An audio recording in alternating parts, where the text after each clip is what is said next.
We are now in hour 2 of Learn the Bible in 24 Hours, in which we're going to address the creation and the fall of man. And let me just say right at the outset, of all the sessions we're going to have, this one is undoubtedly the most frustrating.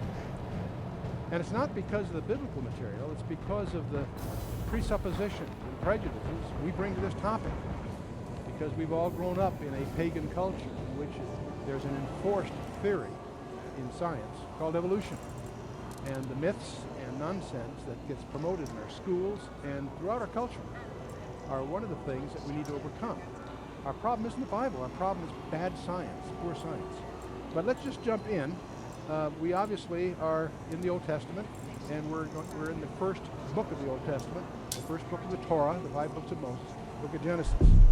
And your ship has been delivered to the following landing pad. We're going right at the beginning, the creation of time itself, not just the physical universe, but the creation of time itself. And in this session, we're going to take 3 chapters, chapters 1 and 2, which deal with creation, and chapter 3, which deals with the predicament of mankind, the fall of man, and what God is doing to respond to that. And so this is hour 2 of the 24 hours. There are actually only 2 worldviews. There are lots of different views, but they really categorize into one of 2 categories. Either everything is the result of a cosmic accident, and this is what we're taught in schools today, that we came from goo to you by way of the zoo, in other words. And this idea of everything being the result of a cosmic accident, but also it shouldn't surprise us then that our children have no sense of destiny. And how can they have if we are all just some kind of cosmic accident? The alternative worldview is that we are the result of a deliberate and highly skillful design, which implies, of course, that there's a designer. And in turn, that implies there's an accountability to that designer. All the different worldviews you might categorize fall into one of these 2 categories. And these things are important issues because it will lead to 4 basic questions. Who am I? And where did I come from? And why am I here? And where am I going to go when I die? These 4 basic questions are questions that every one of us has a belief about, an attitude about. And it's critical, of course, because this will determine our destiny. It's interesting that the book of Genesis anticipates all false philosophy. Atheism is rebutted by the fact that we've been created by God. Pantheism, the fact that God is everywhere, is nonsense. God is transcendent of his creation and distinguishable from it. Polytheism is rebutted in the book of Genesis. There is one God. And materialism is rebutted in Genesis because matter had a beginning, and it also will have an end. Humanism, which is, of course, God not man, is the ultimate reality. We're not the ultimate reality. We're the pawns and a prize in cosmic warfare. Enjoy the ride. But God himself is the ultimate reality. And of course, the other thing that lurks behind all our discussions is this theory of evolution. And when we speak of evolution, or evolutionism, we're not talking about the fact that there is adaptation within species. It's really, what we're dealing with here is biogenesis, but we generally call it the theory of evolution. And that is, of course, rebutted by the Scripture because God deliberately and skillfully created each one of us. And uniformism. Among scientists, there's an attitude that things have always been the way they are, that things continue as they always have been. And the Bible speaks differently. It says God intervenes, not only at the creation, but during history. He intervenes in what's going on. And it's interesting if you take a pair of binoculars and look at the moon or any other planetary objects, we see them bitterly beaten up, pockmarked. It's clear that the solar system was a rough neighborhood. And so the uniformism is a suspect premise even within a scientific context. Every major doctrine in the Bible has its roots in Genesis. Sovereign election, salvation, justification by faith, the believer's security, the concept of separation, disciplinary chastisement, the rapture of the church is even suggested here, divine incarnation, death and resurrection, the priesthoods, both the Aaronic and the Melchizedek priesthoods. The Antichrist even has his roots in here, and the Palestinian covenant and on it goes. There are more than we could even listen Bottom to. drive is Let's now just jump on. in and take the first verse. In the beginning, God created the heaven and the earth. Now, if you can embrace that sentence, you'll have no problems with the rest of your life. If you have problems with that sentence, you'll have all kinds of different problems. In the beginning, God created the heaven and the earth. It's interesting that in the Hebrew, there are 7 words and 28 Bottom letters. drive is And by the way, you notice that Hebrew, remember, goes from right to left. All languages flow towards Jerusalem. Nations that were east of Jerusalem wrote from right to left. Nations that are west of Jerusalem write from left to right. And let's see, it's Western Europe. We have Greek, Latin, English, of course, and so on, Spanish, what have you, all go from left to right. If you go east of Jerusalem, whether it's Hebrew, Aramaic, Sanskrit, what have you, it goes from right to left. I don't know what you do with that piece of information, but I had to put it out there. And there are over 300,000 letters in the Torah, but we're taking 28 of them here. And we actually could be spending a week of study on just these letters. And so notice the first word is Bereshit, in the beginning, or technically in beginning. And then the word bara, in the beginning, bara, God created out of nothing. There are 3 different words that could be used here. Asa, which means to make or fashion, fabricate, if you will, but of something else. Yatsa, which means to form something. But these are not the words used here. The word bara means to create out of nothing. And all 3 of these words are in Isaiah 43:7, and they each have obviously a different sense. But the other thing I'd like to comment on, without trying to beat this to death, is the word Elohim, the word God there. Bereshit bara Elohim. The word Elohim, whether you realize it or not, probably know enough Hebrew to realize that that's a plural noun. Certain categories of Hebrew nouns suggest a plural by an I-M ending. Cherub is singular, cherubim is plural. A seraph is singular, seraphim are plural. And Elohim is a plural noun. But what's strange about its usage in the Bible, it's always used as a singular noun. Technically, it's a grammatical mistake. And it's a hint in the very structure of the first few words of the Torah of the Trinity. And the Trinity is all through the Old Testament, but that's a separate study, but just be sensitive to that. But there are a number of basic questions. Is the universe 15 billion years old? That's the conventional wisdom among astronomers, of course, 15, 16 billion. And, or was it created in 6 days, in 144 hours? How many of you here believe the universe is 16 billion years old? Okay, how many of you believe that the universe was created in literally 6 days? My hand is up in both cases. And that may surprise you, because both may be true. It always bothers me when I find Christians who are sophisticated in Einstein's theory of relativity badger this, because from Einstein's theory of relativity, you have to take the question, whose clock are you talking about? And I'll show you what I mean here in a minute. But there are many Christians that have trouble with the 6-day concept. There's actually a lot of people scientists that have published a book in 6 days, over 6 days, expressing why they believe the universe was created in 6 days. Or was the light just created in transit? Were the aging factors built in? The tree rings that suggest more, and so forth.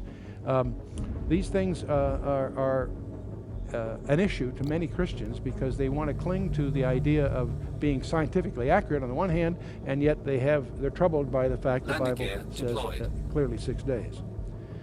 Or were the days more than 24 hours? Were they actually geological eras? There are many authors that write books trying to present a Christian viewpoint, arguing that they try to make this 16 billion year age of the universe compatible with the Scripture.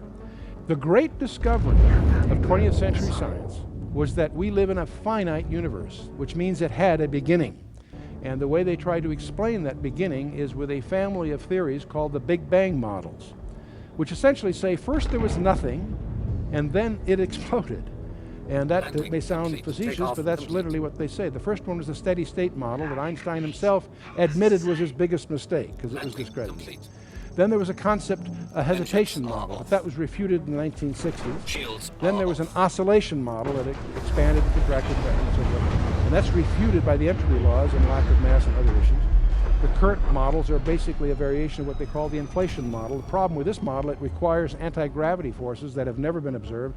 I won't tear these all apart, but the whole Big Bang area is an area of continual adjustments and hypotheses and unprovable theories and so forth. There is a stretch factor of the universe. It apparently is expanded by a factor of 10 to the 12th, according to conventional wisdom, which is based on the temperature of the quark confinement when matter freezes out energy. And I won't get into all of that. Namely, this 16 billion year life of the universe, it would be an expression of the expansion factor. But what's interesting, Dr. Gerald Schroeder, who is one of the world-famous nuclear physicists who participated in atomic bomb tests and so forth, he has his residence in Jerusalem.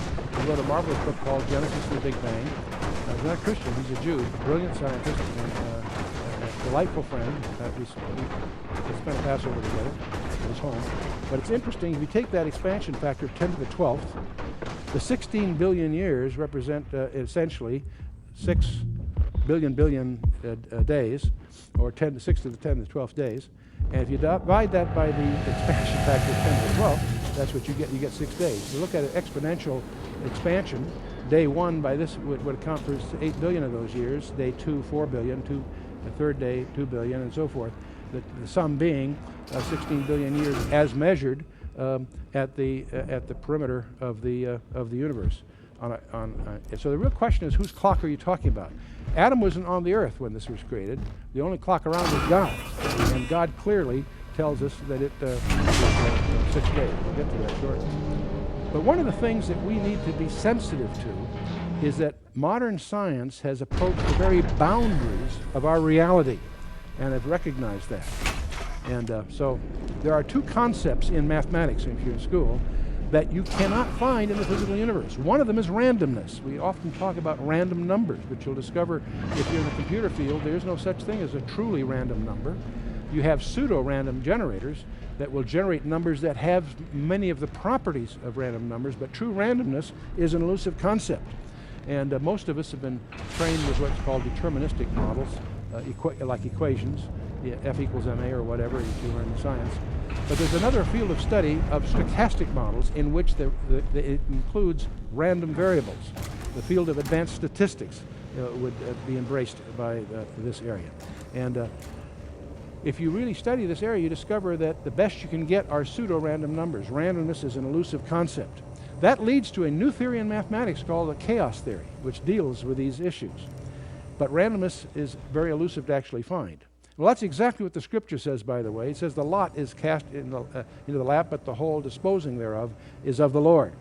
And so he's in control. And Albert Einstein said God does not play dice. That was one of his rebuttals to some of these theories. And I always enjoy that, because if God did play dice, the reason he doesn't play it, if he did, he'd win, right? So, but moving on, the other concept that you cannot find in the universe, surprisingly enough, is infinity. We can conceive of it, we can deal with it mathematically, but we find it elusive. In the macrocosm, the universe itself, you think by looking through a telescope, if it was good enough that you could finally see the fringe of the universe. The universe is finite, and it is not infinite. That's one of the great discoveries of modern science. But at the microcosm, that is in the area of smallness, we're also startled to discover there's a boundary to smallness. You and I would think that if we took a line and cut it in half, we could take what's left and cut that in half again. And you would think, at least conceptually, you could do that forever. However small you get, whatever's left you could always cut in half. It turns out that's not true. There is a length. You have to be 10 to the minus 35, which if you cut it in half, it no longer has locality. Subatomic particles have a property that physicists call non-locality. The whole field of quantum physics is based on the discovery that whether you're talking about length or energy or mass or time, all these things are made up of indivisible units, things that you cannot split any smaller. And so we find ourselves then, as we examine these two boundaries, we are in a subset of a larger reality. we're bounded by quantum physics on the small end and a limited cosmos on the large end. We are in a virtual reality of a larger universe. And the Planck length turns out to be 10 to the minus 33 centimeters that you can't get smaller than. Planck time, you cannot find a unit of time smaller than 10 to the minus 43 seconds. As those are very small, but the point is they're indivisible. And that has profound implications in understanding our world. We are in a digital simulation. This podium feels like it's solid. It actually is not, by a factor of 10 to the 15th, strangely enough. And we'll get into that in a moment. But what we think is reality is actually a virtual reality within, in fact, a digital reality, within a much larger context. And we can't see beyond our reality, but we know that we are a subset by what we observe. And now let's talk a little bit about physical chronometers. Many of us talk about radiometric dating, carbon-14 dating and so forth. And the trouble with this form of dating, it's based on some assumptions. It's based on a known clock rate, that the clock was set accurately at the beginning and the clock was not disturbed during the measure. And it turns out that these are frail assumptions to build long estimates of time on. This leads to a whole division in science of uniformitarianism, which means things have always been the way they are, or catastrophism, that where we are as a result of past catastrophes, collisions and so forth. And the evidence is all in favor of catastrophism. And all you have to do to convince yourself of that is get a pair of binoculars and take a look at the moon and explain how those craters and things happened by uniformitarianism. Now there's a number, it's astonishing to discover there are a number of indicators that indicate that our Earth is far younger than is commonly taught. The amount of moon dust, oil gushers, the Earth's magnetic field, the Mississippi River Delta, the salinity of the oceans, the Poynting-Robertson effect, I'll come back to that, and radio halos, and these are just an example. There are 95 of these listed by Walt Brown in his books on evolution and so forth. I encourage you to take a look at those. I'm not even supposed to Let's talk about moon dust. See, the lunar surface is exposed to direct sunlight and strong ultraviolet light and X-rays. These can all destroy the surface layer of the exposed rock and reduce them to dust. And it does this at the rate of a few 10,000ths of an inch per year. But even this minute amount during the age of the moon could be sufficient to form a layer several miles deep. But that's not what they find, of course. There's only a few thousand years worth of dust found. Sounds strange, but that's an indicator of the age of the moon. The Earth's magnetic field. Its half-life is calculated to be about 1,400 years. And based on measurements taken from 1835 to 1965, it also generates estimates of an age of the Earth of something less than 10,000 years. Now, if extrapolated back 20,000 years, the joule heat generated would liquefy the Earth. So you're getting some real equations here to analyze that suggest, obviously, a young Earth. The Mississippi River Delta. There's approximately 300 million cubic yards of sediment that are deposited in the Gulf of Mexico by the Mississippi River each year. Analysis of that volume and the rate of accumulation and dividing the weight of those sediments deposited annually, the age of the delta appears to be, guess what, about 4,000 years.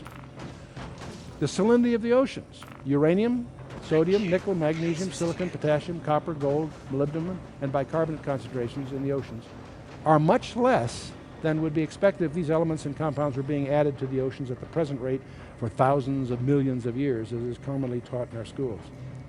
Nitrates and uranium do not break down or recycle like salt does. And so that's, as you get into the details here, they're rather telling. This all implies that our oceans are a few thousand years old. There's another effect, the Poynting-Robertson effect. You might look at it like a solar janitor. It may help you remember it. Photons, these subatomic particles, slow down the forward movement of objects in space. They eventually they collide with these. They're very small particles, but they're still real particles. The solar drag force exerted upon micrometeoroids causes the particles to spiral into the sun. Because they slow down, they eventually get attracted by the sun's gravity. The sun is sweeping space at the rate of about 100,000 tons per day. And there's no known source of replenishment. And so the current abundance speaks again for a young universe. And so there's also what they call radio halos. Primordial polonium-218 has been found in mica and fluorite. You say, so what? Well, polonium-218 has a half-life of only 3 minutes. And so this is evidence of an instantaneous crystallization of the host granite concurrent with the formation of the polonium. And this speaks also of an instantaneous creation. And these are just a few samplings that if you get into the subject, be prepared to dig deeply, because most of what we've been taught in schools is myths and legends and falsehoods.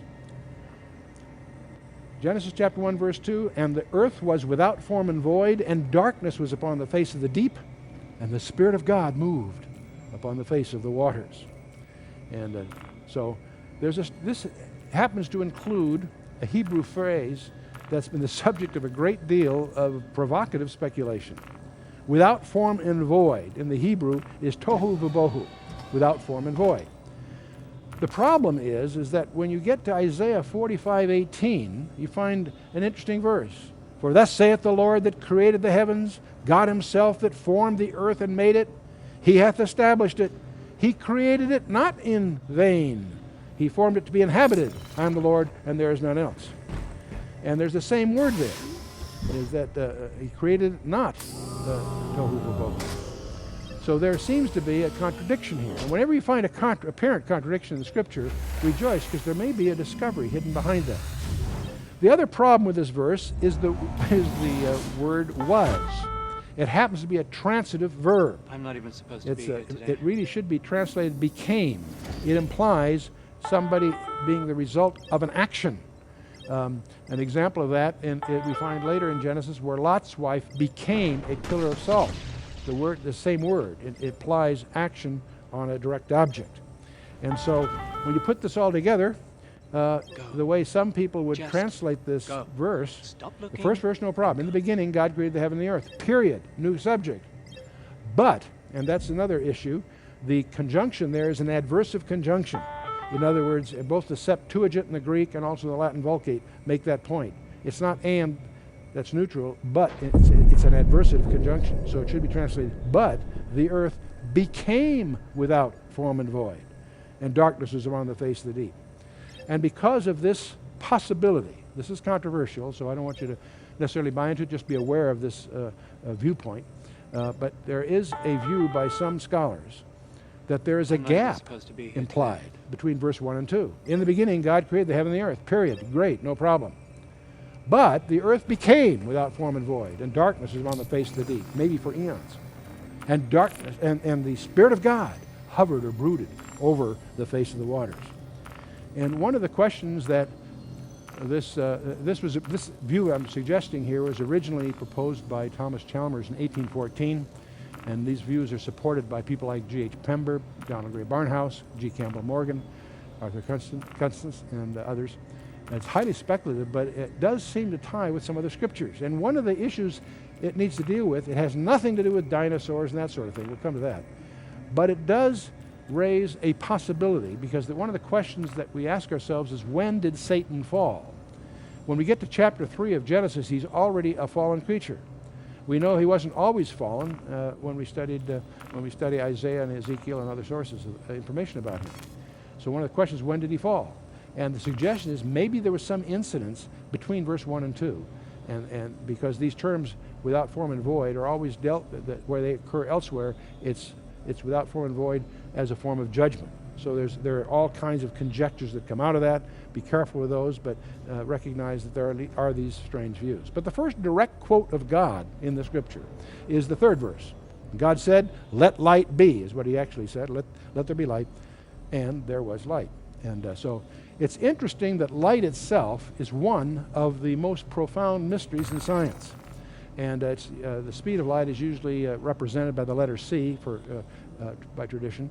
Measurements of the speed of light are in themselves an interesting controversy.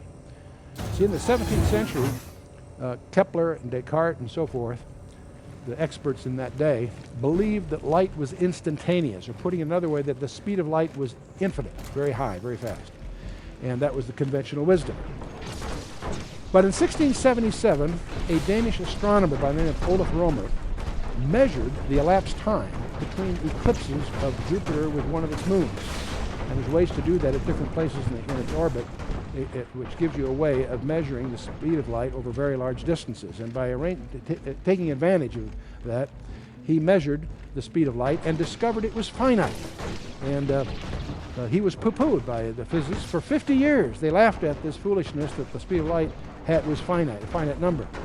It was an Englishman by the name of James Bradley, 60 years later, that confirmed Romer's work, and that was generally accepted, very reluctantly accepted by the physics community, that light had a finite speed. Over the last 300 years, the speed of light has been measured at least 164 times by 16 different methods, and as we examine the data for that, we find some surprising things. There's a delightful friend of mine by the name of Barry Setterfield in Australia that more than 10 years ago explored this issue and published some papers in this area. And he was joined by Trevor Norman. Barry Setterfield and Trevor Norman did an analysis. What they did is they gathered the raw data from these classic experiments through history, and they examined them carefully, and they discovered Romer's information with the Io eclipse. His measurement that concluded that the speed of light was 307,600 kilometers per second with an error band of about 5,400 kilometers either way.